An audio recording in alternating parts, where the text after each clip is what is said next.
Hi guys and welcome to my channel. I am Crypto Tyke and we need to have a serious talk about altcoin season. And those of you have noticed a lot of comments from on one of my previous videos about Casper, and there seems to be a lot of people holding a lot of Casper, and you could be in for a big shock. I hope it's only a tiny part of your overall portfolio, because if not, there's a big chance you could end up absolutely scared witless when the bottom falls out of alt season. Now, what I'd be curious to know is who influenced you to buy Casper and buy so much of it. Who's been your main influence? Let me know in the comments. I'd be very curious to hear that. But there are some cautionary tales that you really need to look at. And that's with alt season. There's no guarantees. Even right now, with the prices as they are, there is no guarantees that the price alt season will come to an end and everything will crash. Now, the last time it did, we saw major retraces that are eye-watering. Solana, for one, people who'd bought that about, let's say, about now in terms of price, if you're just buying in, FOMOing in, right now, would you be happy as soon as that price drops to $100, to $50, to $25, to $10, to $5? You have to take these things into consideration. Now, Solana as well is a lot stronger and has a better history behind it than Casper. Casper is new. Casper isn't listed on Binance. There's no smart contracts. And just having the better technology doesn't guarantee you success. Ask Betamax. Would it Sony who did Betamax? Ask them about that. There's countless examples as well. So what I want to know as well in the comments is, when you give me how much Casper you've bought, how much of your portfolio does that account for? What percentage? Is it 5%, 2%, 10%, 20%, 50%, or is it more? Because if it's more than, say, I'd even say 20%, you're probably overexposed in that department. There is no guarantees right now that alt season will push on and go skyrocketing. Now, all the indicators are looking that way, but there are no guarantees. So you need to now think to yourself, of all the money that you've got in there, how are you going to feel if Casper goes to 2 cents? Are you going to be holding on for dear life? Are you going to end up cutting your losses once you start seeing double what, you know, the losses you're seeing? If you've seen any, you might not be. Triple. If it's cut in half, are you going to panic, and are you going to... Because it could get really tiny when things retrace. Casper is not immune from market conditions, and this is why I've warned about not FOMOing into Casper, because you think you're getting it cheap. You have to look. Part of the reason is you have to look at it and think, long term, it's not been around that long, which makes it more volatile. It is a risk. You are taking on a major risk, and your portfolio should not be overweighted in that way. Now, if Bitcoin retraces, you can hold on knowing it's going to come back and go up again. You know, even if it went to $50,000, you know, eventually 5-10 years, it'll have hit that 500,000, million, maybe more. With Casper, there's no guarantees. And I'm hearing certain people, and it's really starting to get on my tits a bit, who are making people believe that certain prices are going to be hit in alt season. Now, it is possible that it'll get to $1. It's possible it'll get to $2. Possible it'll get to $5 even. Possible being the key word. And I just want you to remember, this is not financial advice, but are you going to take profits when it hits certain levels? And what levels are you going to take profits at? How much are you going to sell? All these things you have to consider. Are you going to sell any? Are you just going to hold on for dear life? Because if you're doing that, things are going to get really, really dicey when the bear market hits. We've seen it in the last alt season and the alt season before that. These bear markets are not for the faint-hearted.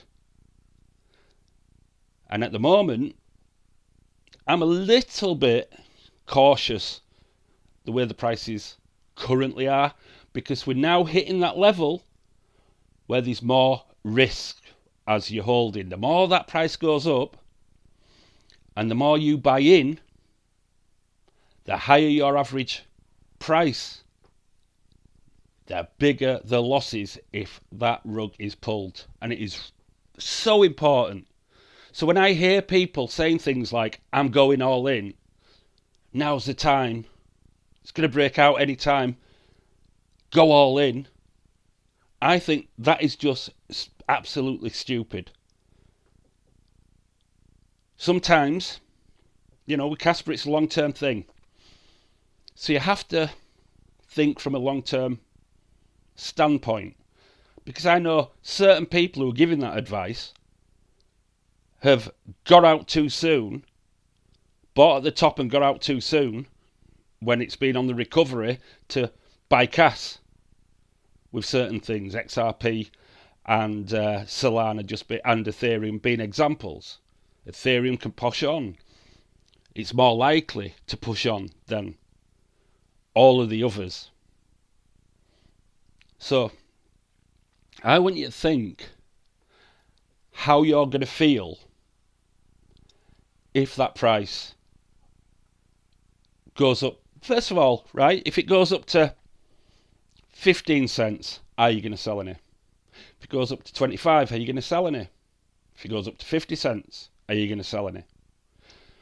Maybe it does hit $1, but it's a risky one, because that dollar is a really good place, either just above or just below, to start selling big. And you guys are going to be the exit liquidity, because you'll be waiting for it to go to that $1 before going, yeah, I will cash some in. Your risk is rising higher and higher and higher. And the more money that you've got in that Casper pot compared to anything else, the bigger the risk. This risk is even there with Solana and Ethereum, even Bitcoin, but the difference is Bitcoin and Ethereum have got a solid record of recovery. It took Ethereum some time to recover it. A lot of people lost patience with it. But Casper has not got that trust behind it. And also, because it's not listed on the major exchanges, Binance, that is less people coming in from retail. We're all actually retail. You've got to remember that as well. Coming in from retail, the average person in the street who doesn't know the first thing about crypto, buying. And guess what they're not going to be buying if it's not on the apps that they're most likely to pick up? They're not going to be buying Casper. So, even though I do say it's a good side bet, you've got to be sensible about it. Now, it's up to you what you do with your money. I don't know. You might be really wealthy and it mean nothing, so that's fine, isn't it? But how are you going to feel losing the money you put in? Because now is a really, really, really critical time. The prices of alts at the moment, a lot of them are at new highs or on the edge of historical highs, or recent highs. And there, more pressure is on them and more risk because you're buying at higher prices, because the temptation is to keep buying a bit more.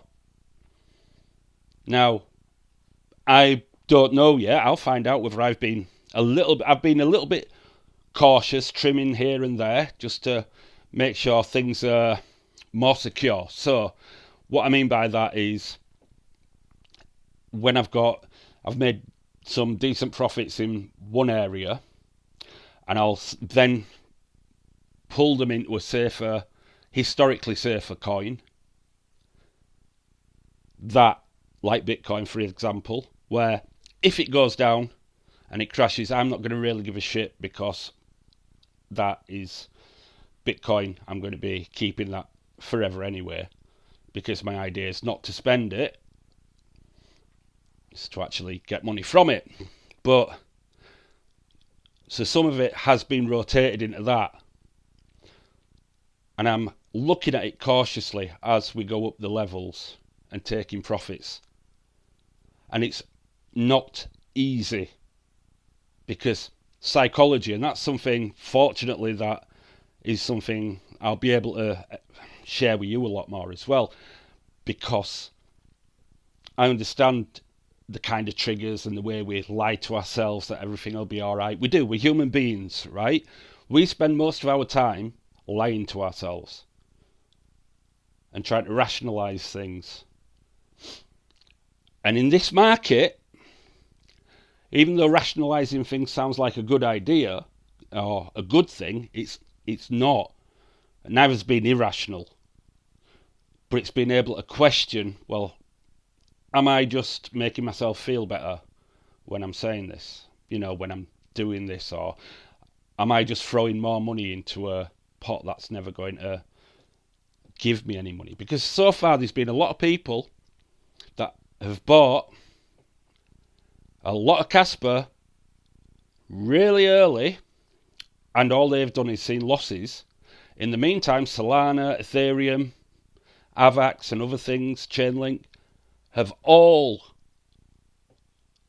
would have made you fantastic profits that you could have rotated some of that into Casper now and feel better about yourself.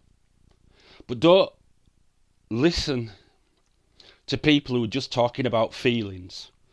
People who say, I've got a feeling that certain person's secretly holding Casper.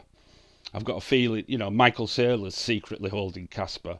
Michael Saylor is buying Bitcoin and Ethereum, I think, and he won't be buying Casper until Casper's at $1,000,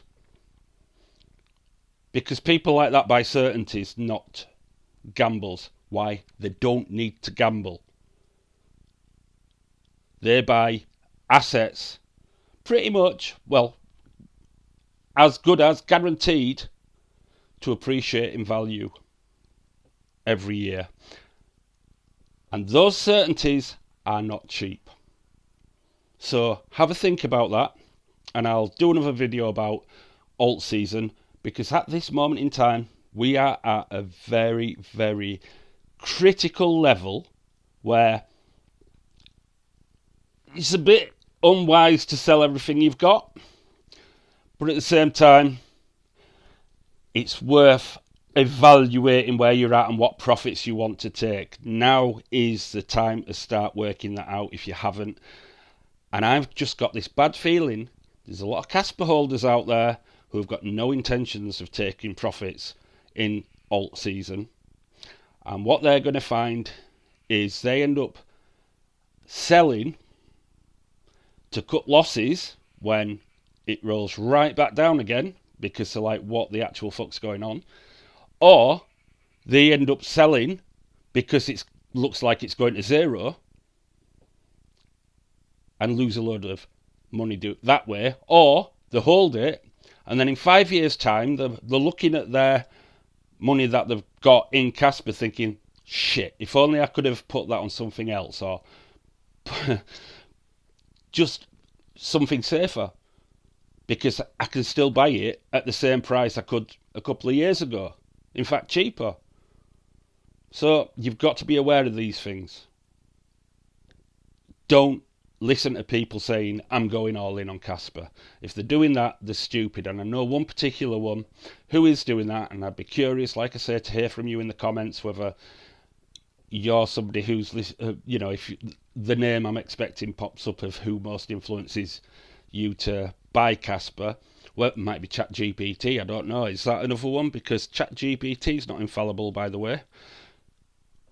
ChatGPT changes all the time, and it's good for certain stuff, but don't put your entire life savings in what ChatGPT says. Be speculative, fine. Just be sensible. And again, it's all about how much money you need. What would be life-changing for you. And that's important. But at the time, also, you've got to consider how much am I prepared to lose. And if you're looking at that amount that you've got in Casper, I'm not saying sell it. I'm not an advisor. I'm just saying look at your position, because, again, yes, of course, it could go parabolic, but no guarantees. But all I know is if you bought Casper 6 months ago, you'd have been better off, much better off, and been able to buy more Casper if you'd have just bought something like Solana, Ethereum, Bitcoin, Avax, Chainlink, XRP, you name it. And that should be a lesson. It's not a fatal mistake you've made, it's a lesson. And use that lesson wisely to say, do I need to be all in on Casper? Let me know what your thoughts are in the comments. Take a moment to hit the like button as well. And excuse me. And thank you very much to those who subscribed and commented. And I'm sure what I'll try and do is address some points in my videos as well that crop up in those comments. So, if you've said something interesting, I might, pick yours out. And if you want me to answer a question, then, if it's a decent one, I might just do that and give you a shout out as well. So thank you for watching again, and I shall catch you later, guys. Bye bye. Subscribe.